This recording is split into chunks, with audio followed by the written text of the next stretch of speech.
Cuando vas de la mano de Dios, ninguna batalla se pierde.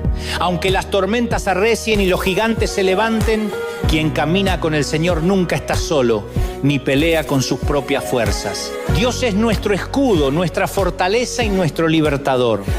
A veces parecerá que la lucha es difícil y que todo está en contra, pero recuerda que la victoria ya fue ganada en la cruz. Lo que enfrentamos hoy solo tiene sentido cuando confiamos en que Él va delante de nosotros, abriendo caminos donde no los hay y calmando los vientos con una sola palabra. La fe no evita las batallas, pero sí nos asegura que saldremos más que vencedores. No se trata de no sentir miedo, sino de seguir caminando aún con miedo, confiando en que la mano de Dios no tiembla, no se suelta, no